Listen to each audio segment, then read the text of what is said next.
Hello, everyone, and welcome. We are talking today about manna from heaven.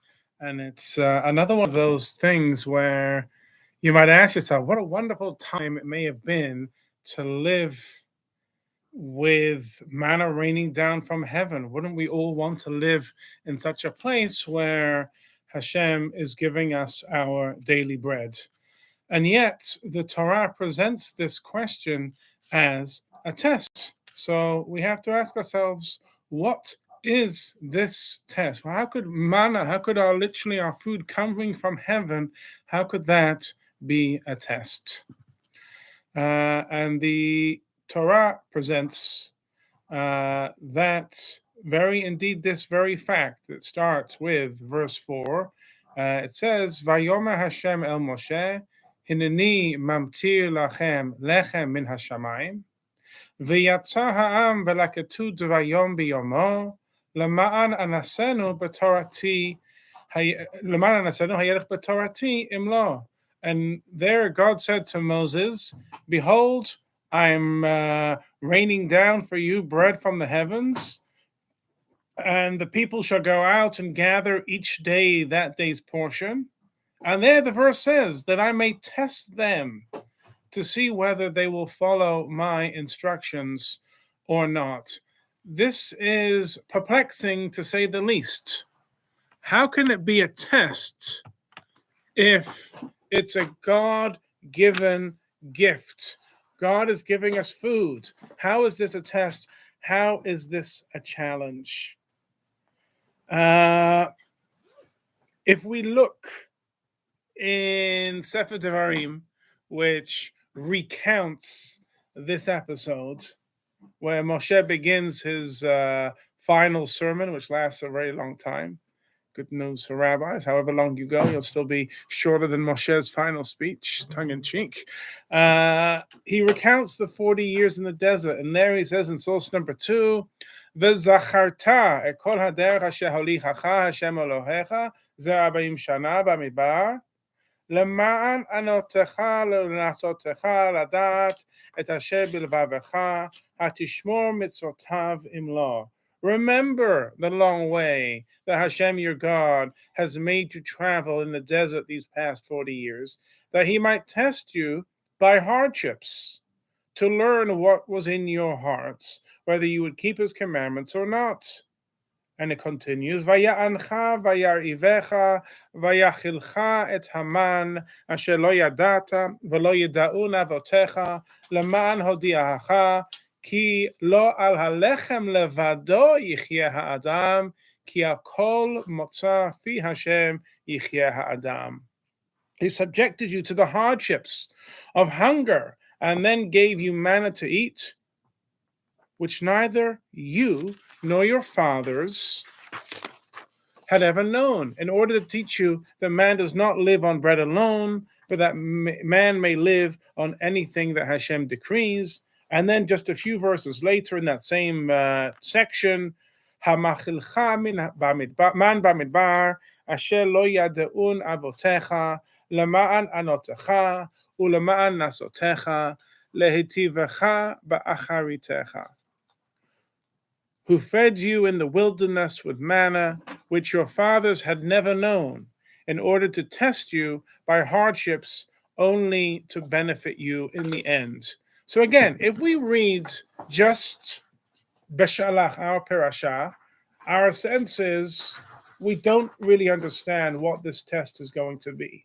When we read it then in the context of Parashat Ekev in Sefer Devarim, we get a slightly nuanced feel, which is that God somehow is testing the Jewish people by asking them to do something which no one had ever done before, which no people had ever done, which is, will you go out to the desert and where there is no food, and will you be comfortable following me into that?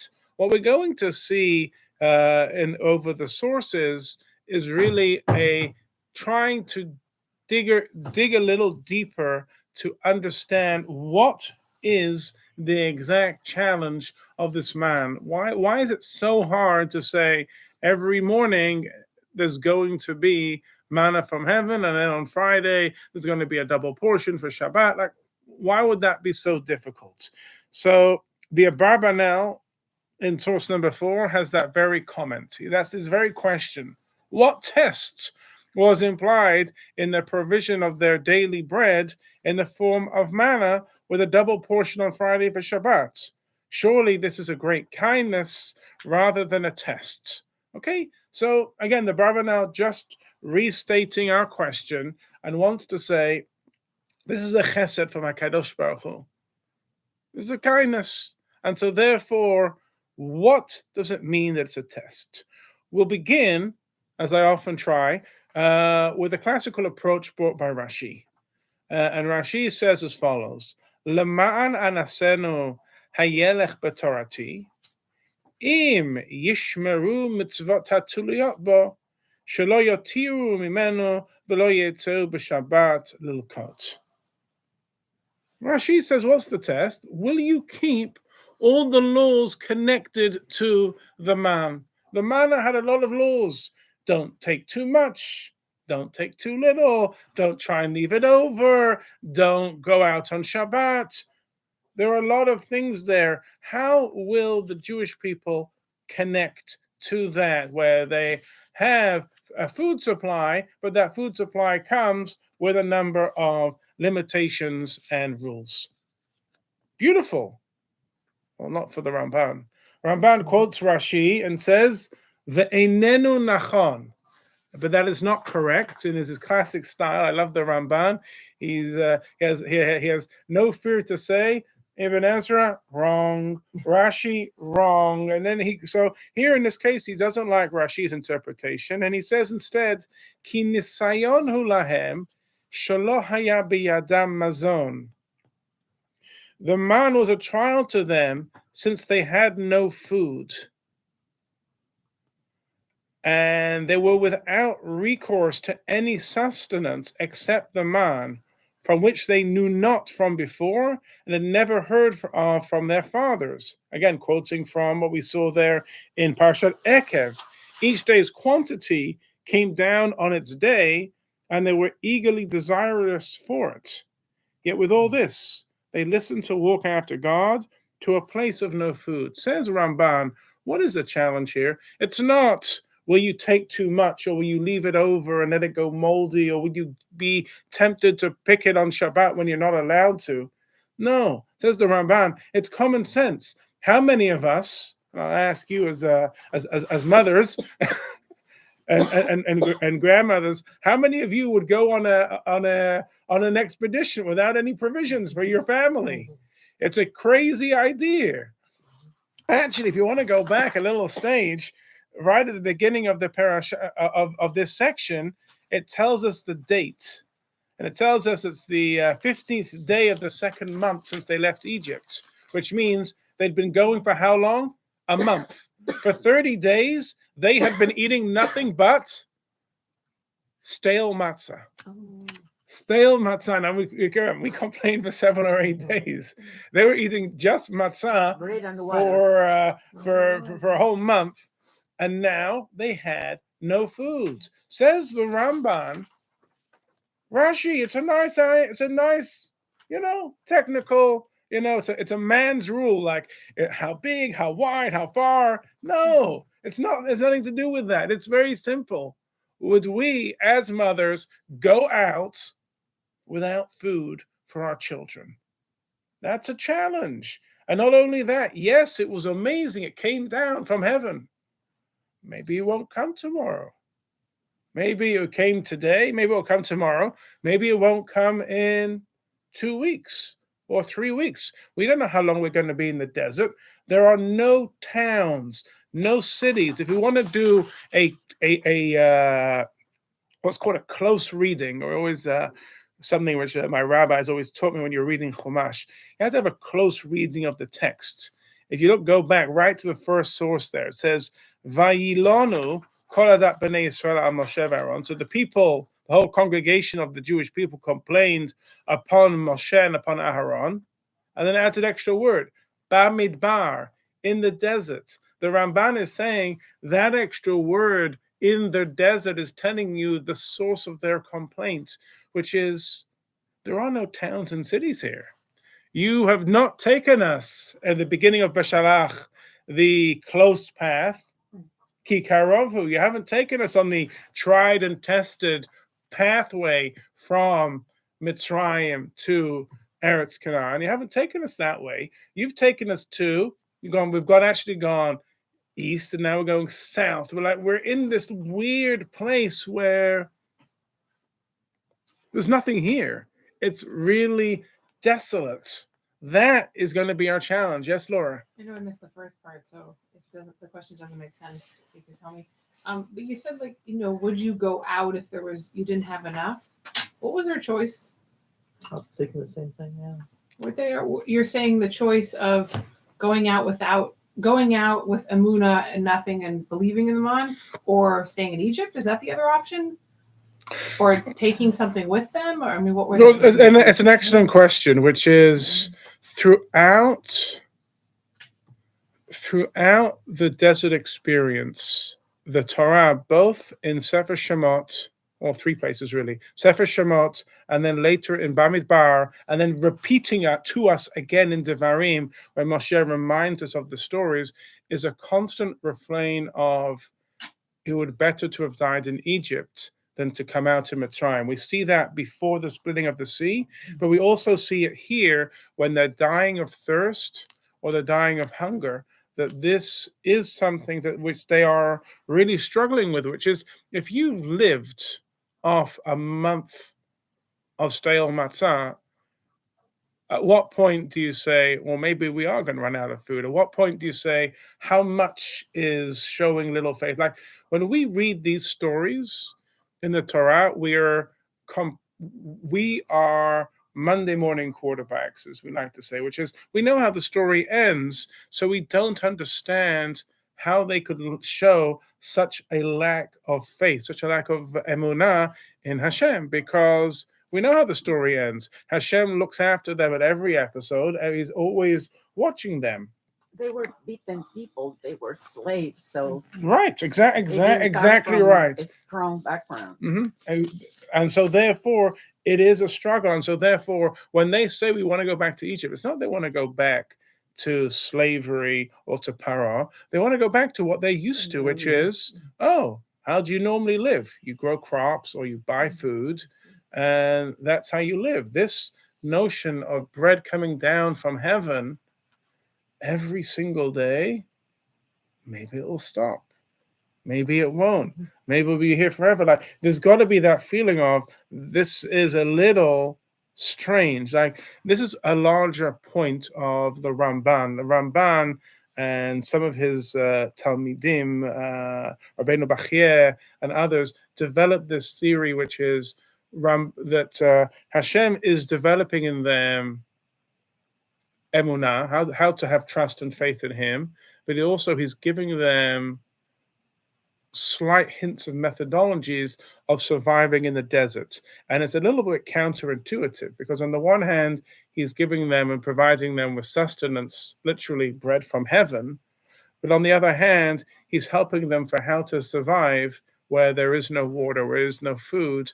Is it miraculous that it's manna and it's Miriam's well, or are there other survival techniques that they're learning along the way, which is helping them? And that's just a classic approach of the Ramban to say that both he's developing them to rely on Hashem, and at the same time developing them to learn to be independent and to be able to have those desert skills. Can I share one more thing? Yeah, sure. I think you answered the question that now my mind pictures it like they kind of learned it's like the refugee mentality in a sense. Like I'm picturing Holocaust or anywhere else where someone says, come on, like you're almost dying, God forbid, and I can't go on. And then someone has to say, no, you have to have faith that Hashem's going to take care of you. So that could be like they were feeling like, why am I going to try to even have bread come from the sky? Forget about, I'll just stay here and die kind of feeling. Right, there's that a is definite choice. That is a choice. there to is sit and just there not is go. a feeling of giving up, which is maybe I don't deserve this. Maybe this is all that it can be, and so therefore I can put myself back where I was, literally stay where I am, or somehow believe enough to move forward. We call Parashat Beshalach is actually called the parasha of Emunah. It really is the Shabbat of. It is the portion of faith where we think about, our livelihood. The definition. I just want to discuss a little bit this idea of you get it today and maybe it won't come tomorrow. There were tshuvot in the early 20th century, rabbinic responsa, where the questions were, can I get a life insurance policy? Halachically, is it allowed? Or does getting a life insurance policy show a lack of faith in Hashem that you will be okay? Well, not you, but your family. Right, but that God will take care of you and your extendeds. And obviously, we all know it's permitted, but understanding the question, which is, there's a teaching of the Chafetz Chaim. We all know the Chafetz Chaim from being careful with our speech, but he also had a store, and he would open his store on Sunday morning, and when he had enough parnasah for the week, he'd close. So if that was Monday or Tuesday, because he had a great sale, and he had enough to get through Shabbat, he'd stop and say, I got enough for Shabbat, and now I'm going to continue learning Torah. It's very foreign for us to have that mentality. But if you think about what the man wasn't, here's enough man for the week, now go take care of yourself. It was, man is coming each day. Will you have that faith to be there that it will come each and every day? So there's certain lessons here, Laura, which are coming to address, am I worthy of Hashem's protection? Am I worthy of Hashem's beracha? Am I still a slave? Am I still where I was? And then there's also this extra part of it, of that's a high level of faith to constantly expect that thing. Yeah. I was just going to add to this that it seems that there's a connection with having faith and God's assistance and moving from one place to another and transitioning out of a place of slavery. Absolutely, to move for all of these spots, which it's talking about, moving from different areas, and it's stages of being in a physical sense, absolutely, but it's definitely mental states of, are they able to come from this level? I mean, that's the whole point. Even before the sin of the sin of the spies, we were always meant to be in the desert for at least a period of a year and a half. So we know that there was no plan of Hashem to take us directly out of Egypt and a week later to deposit us in Israel. And certainly it wasn't spend a month in the desert, get the Torah, and then go to Israel. There really was a development which was required. Now, there was a punishment as well, which said that, we would spend 40 years, but even there was a time where this was going to be a significant period, of around 18 months of preparations, which then got transferred into a 40-year period. So very much so that there is a spiritual and mental development which is required to take a embittered and broken and weak mental psyche of a slave and of slave nation and raise them up to an ability where they can believe in themselves, that they can overcome their challenges, and to believe in themselves that they're worthy of overcoming those things, which is really an issue. Yeah. Yeah. But not in the same place of Egypt. Right. So they had to get out of that physical limitation. 100%. And again, our rabbis have been teaching about that, which is the word Mitzrayim can also come from the word Mitzar, which is the narrows or the limits, which is we were limited there, and we had to go to a different space where they could go beyond. And even the word midbar comes, is that coming from the word? Is that coming from the word speech of medaber and dover and diber? Is there a connection there of the ability to imagine a different reality through the use of words rather than tightness? And again, not my area of expertise necessarily, but there's definitely a lot going on over there. If you look at the two Rambans are very similar, so you can see those inside on your own. If you look at the Rashbam and the Or HaChaim, they really want to focus on what does it mean, and the Sforno. The next few sources, they're really going to focus to us on this idea of time management, which is, if I could free you all up and say, you don't need to make a parnassah anymore, okay? Your time is your own. What are you going to do with that free time? How will you use it? How will you connect with each other, with Hashem, with Torah, with tefillah? What does that look like if the day's needs are removed? Okay, there's no prep. So you have a look here at the Rambam. He says the fact that the people had to look to God on a daily basis for their immediate food supplies, this experience would bring home to them that on the one hand they could rely on God, and on the other hand, as stated in Devarim, such a lesson was only learned when even briefly for a day they had been starved by God. Okay, so again, just going back to those early sources we saw there in sources 1 and 2. To know that each and every day your connection is with Hashem for your sustenance.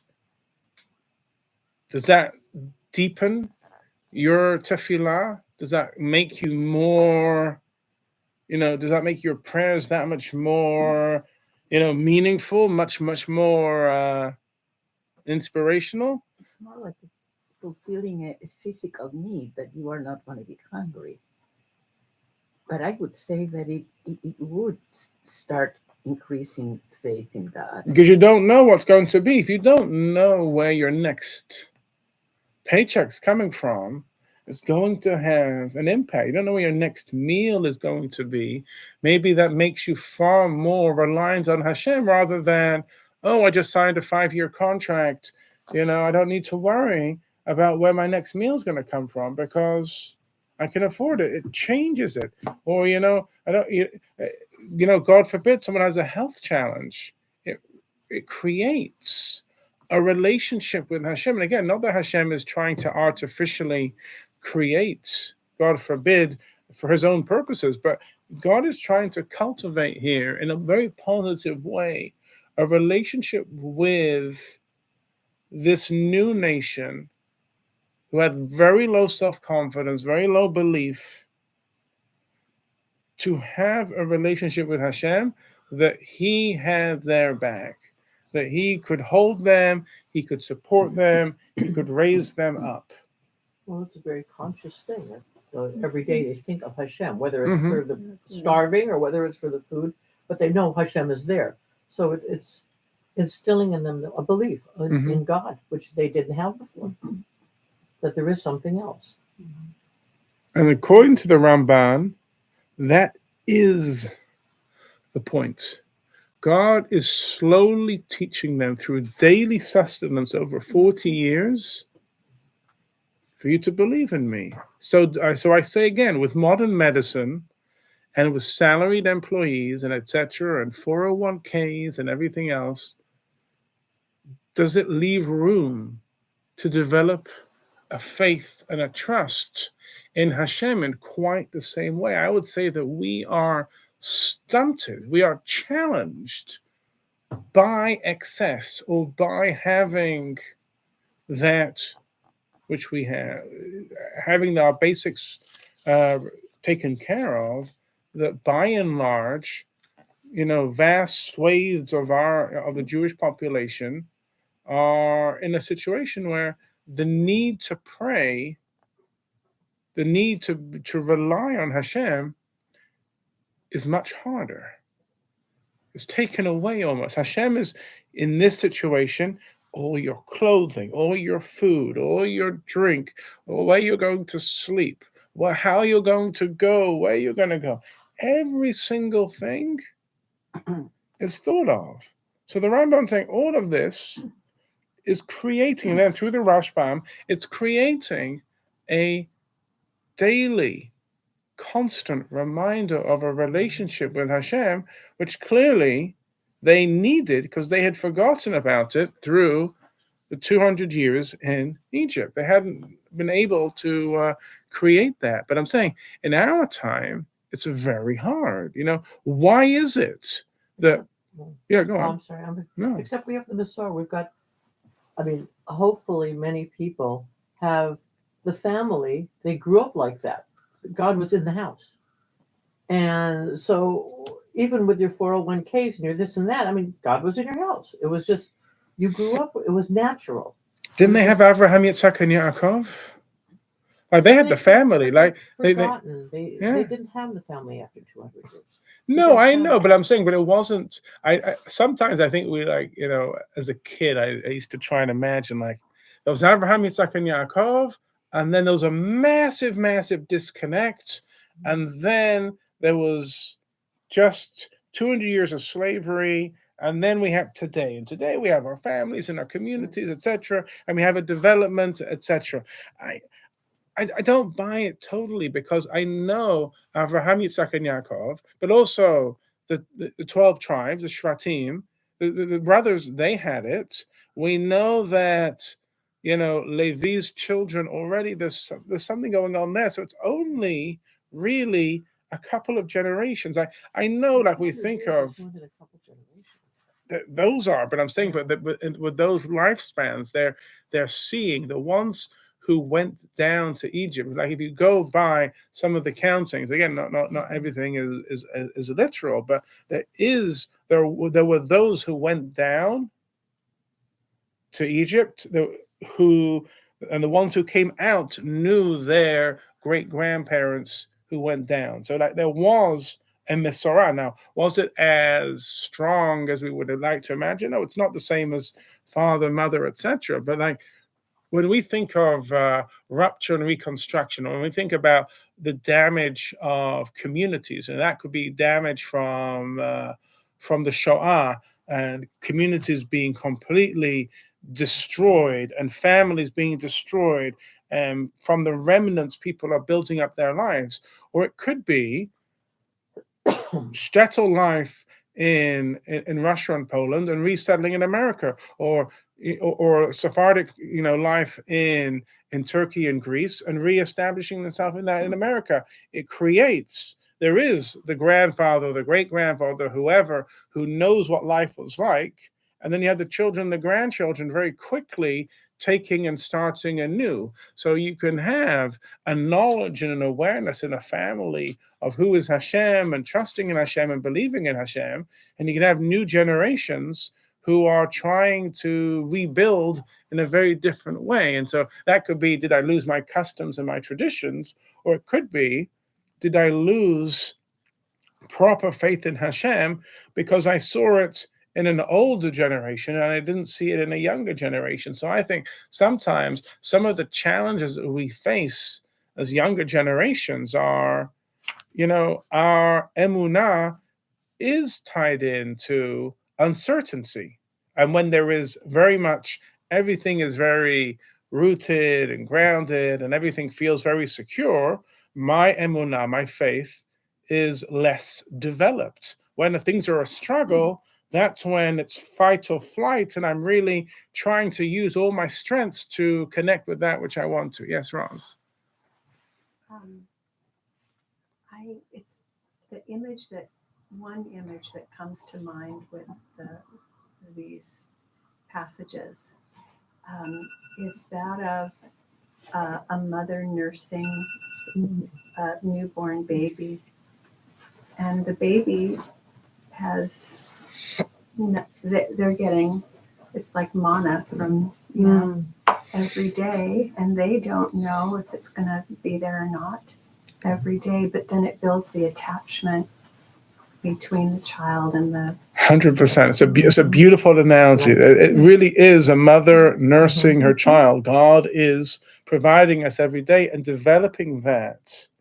Yeah. Oh, yeah. We know from more latest research that the neuroscience shows that fathers and other family members develop the same types of strong attachments, or so I have to believe that what God has given us is not just an ability to have faith in times of uncertainty and turmoil, but also the day-to-day building blocks that we see.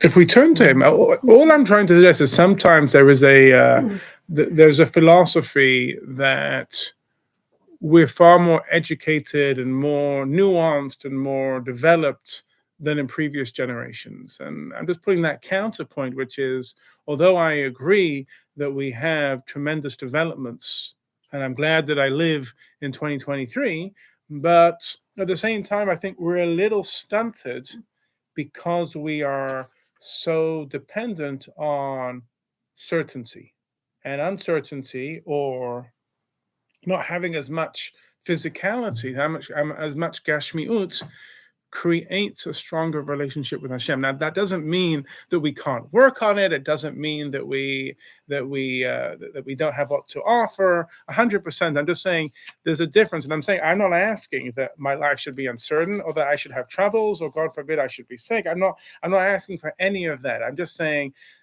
when one does not know one's livelihood, or one does not know one's physical health, often those are the ones who I find myself spending a lot of time with. It's those individuals and families who have questions about their relationship with Hashem, and they're looking for more, and they're looking to seek. And I'm just saying, just putting that as a side. But you're right, we should have, and this is the point of understanding, what is the Torah teaching us? The Torah is teaching us, you know what? You can pray when you want to thank Hashem and when you feel motivated.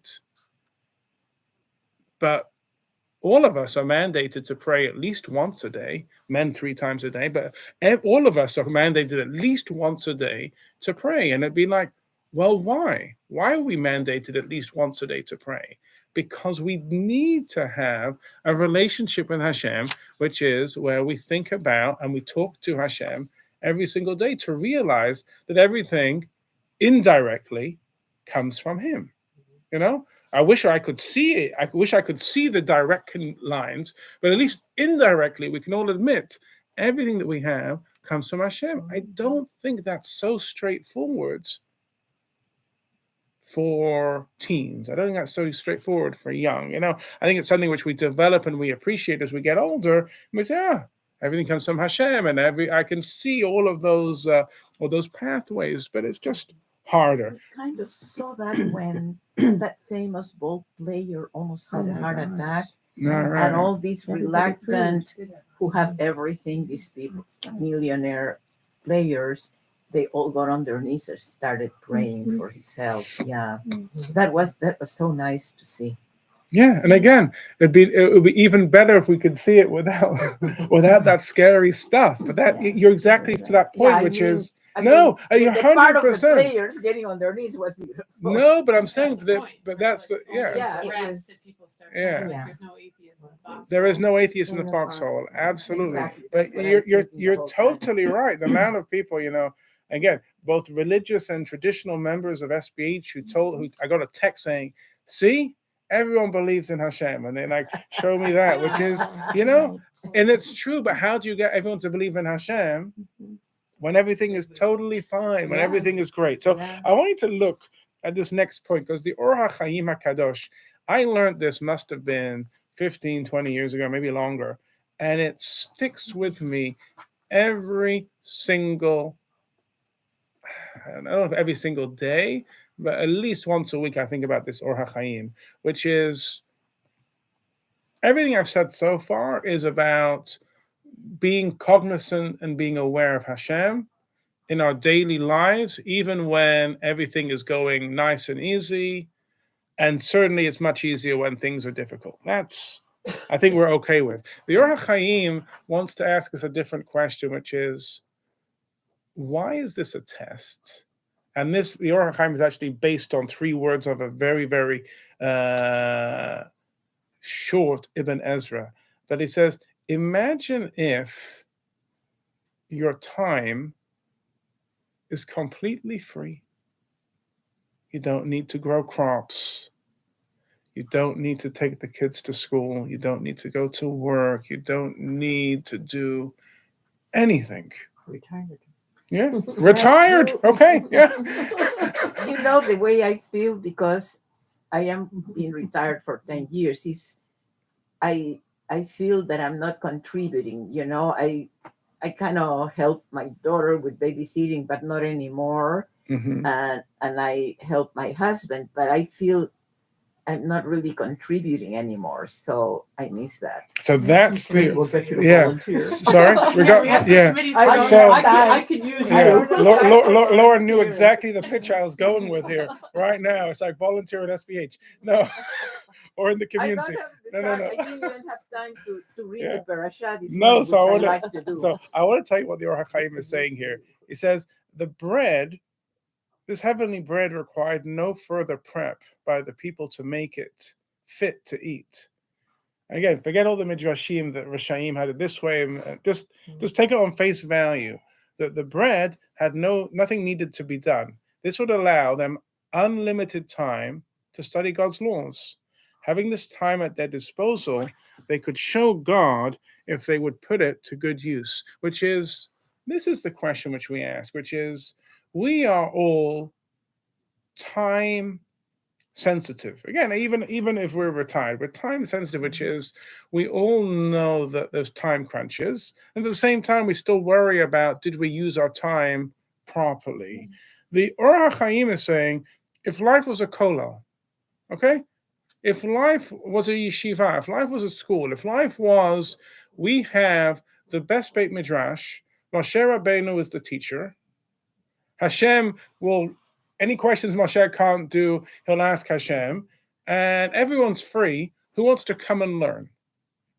Or if it's not as trite as that, and it's a little bit more, really, how do we make time? Like I was discussing this with someone the other day, which is, when you know exactly what you're doing every day, because you have a set schedule and you've got certain deadlines and requirements, it's much easier than when perhaps you have an open day and you have your tasks, but there's no set time to do it. Which days make you more productive? The one where it's freestyle, or the one where at 8 o'clock I'm doing this, at 9 o'clock I'm doing this, at 10 o'clock I'm doing that? Like I look at it myself, like sometimes it's like someone says to me, how do you, how do you create your schedule to make yourself that you're being as productive as possible? I said, make as many appointments as possible. Create as many chevrutot, chaburot, classes, prepare, meetings. The more that you put in your schedule, the more you get done, the more it feels appropriate. So the Or HaChaim is saying here, if there were no limits, if you don't have to worry about work, and no one's saying do this, how do you make sure that your life is striving to connect? Yes, Roz. I'm just wondering if this passage, if it really refers to the people that were enslaved, or if it's really, or people that have gone through very difficult times that are completely, bereft. Whether Completely what? bereft, or maybe they went through bad illness, or that they've come out of some place and they're in healing mode, or like the slaves were in transition mode, and that this gives them some time to recoup, to rebuild their strength and faith in God and all of that. But I'm just wondering if this text is directed to that versus It could be the Or HaChaim. He was a rabbi in the Atlas Mountains in the 17th century. Moroccan rabbi, and maybe early 18th century. But he's dealing. He's called Or HaChaim HaKadosh. It's a very Kabbalistic work. It's a very and Kabbalah today feels, and where psychology begins, it's very much in that realm of answering another question, which is, again, you start with the Rishonim and they're more nitty gritty. Is it the rules, or is it developing a relationship? The Or HaChaim is really asking a different type of question, which is, what type of healing did they need? And that healing is, you've never ever, and I've spoken about this a little bit on Shabbat, you've never ever had your own time. You've always been slaves. Someone else has always controlled you. So now I'm going to give you zero time. Like the pendulum is going to go from here to here. Like before, you had no time. Now you got all the time in the world. Eventually, you're going to be here. You're going to be farmers living in the land of Israel. But right now, what is it you're going to do with total free time? How are you going to get the self-care, to prepare yourself for a life of a relationship with Hashem? And so therefore, the Or HaChaim can be giving the similar answer to the Ramban, which is, and all these commentaries, they're not either or, this or that. They're not contradicting. They're really complementary commentaries, where they're really saying, build on that relationship with Hashem. Be cognizant of Hashem, because you're not working 24/7 without a moment's rest. You're not being beaten. Your mind can think. It can imagine Hashem. It can believe in Hashem. It can serve Hashem, the mind. And so therefore, with that time, are you developing that? Are you working towards that for a better relationship? So today, none of us are, sometimes we might complain that we are, but we're not really tasked 24/7. So how much of our time are we using to be serving Hashem in that way, where we are cognizant of Him, where we are emotionally sensitive to Him? And therefore, what is that? Torah, mitzvot, acts of chesed, kindness, community work, community building. I'm not trying to tell you, you got 6 free hours a day. Roll your sleeves up. We're making barekas and bulemas. No, I'm saying, if you can tell yourself, in every single day, I have an hour, or I have half an hour, whatever it might be, where I am thinking actively about relationship with Hashem, whether it's through Torah learning, whether it's through tefillah, whether it's doing a chesed with others, where you're not just helping them, but you're thinking about your relationship to Hashem through helping them. And then maybe it's more than 1 hour, and it's 2 hours, whatever it might be. But it's a mindset shift, which is, am I thinking about? I was learning the Ramban last week about the import of mitzvot, and he said something very, very, like he always does, something very powerful, which he said, if one does the mitzvah and thinks about the reason for the mitzvah, he didn't just say if you do the mitzvah, he says, if you do the mitzvah and you think about the rationale of the mitzvah, and he was just talking about mitzvah in general. He was saying, and he was talking about mezuzah. If you think about the mezuzah and what's going on there, and what am I doing with that? Or for men, when they're putting on tefillin, like if you think about what it means when I say Zecher Yetziat Mitzrayim, and I remember the going out of Egypt, or Zecher L'Maaseh Bereshit, or remember that God created the world. not just I do the mitzvah and finish, but I think about the mitzvah and I think about the reason for the mitzvah. It creates a relationship with Hashem. So if I'm doing chesed, it's not, God forbid, I'm blessing the person who I'm doing the chesed for, but I'm thinking about them being an image of God. I'm thinking about myself as an image of God, and I'm trying to work and help together.